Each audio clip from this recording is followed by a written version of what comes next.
Bonjour, je vais vous lire l'appel du Conseil national du MRC du 17 décembre 2017 à l'intention de tous les citoyens qui ont envie de changer la politique gouvernementale.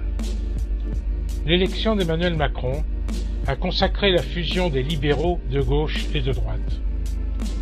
Privé d'adversaires depuis la chute du bloc soviétique, l'imaginaire libéral a envahi les partis de gouvernement qui ont mené des alternances sans alternative.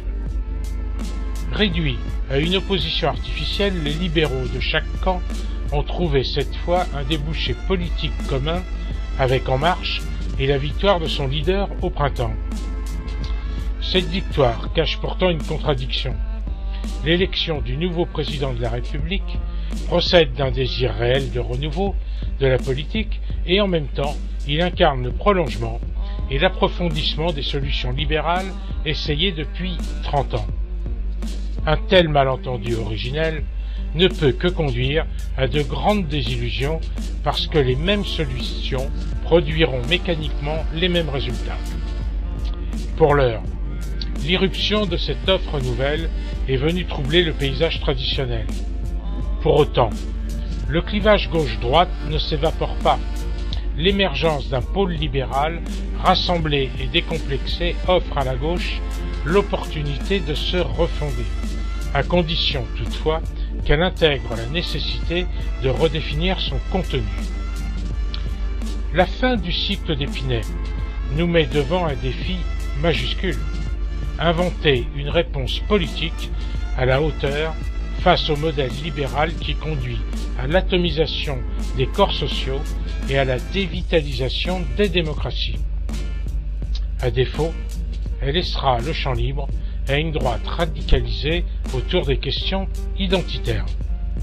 L'immense chantier de la reconstruction de la gauche sera assorti de deux impératifs.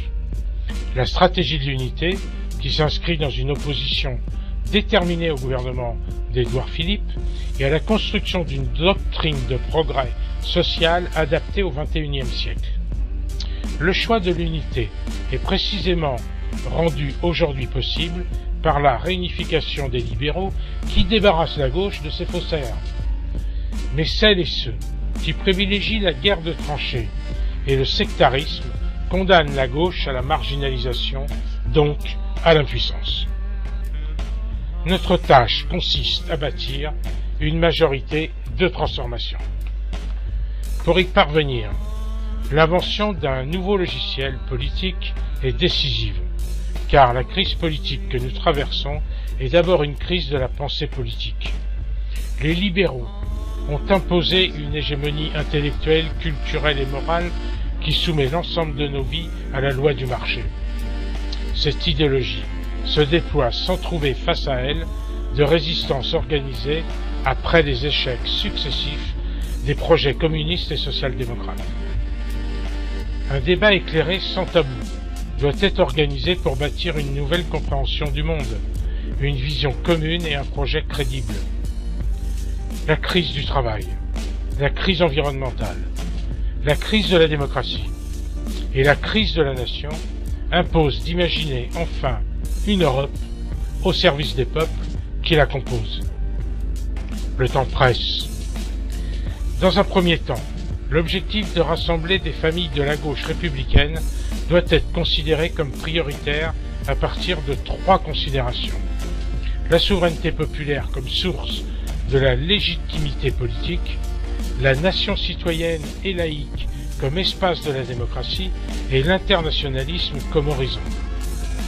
Au-delà, la gauche républicaine, sociale et souverainiste que nous incarnons est disponible pour contribuer à l'émergence d'une force politique nouvelle qui doit avoir pour ambition de rassembler toute la gauche.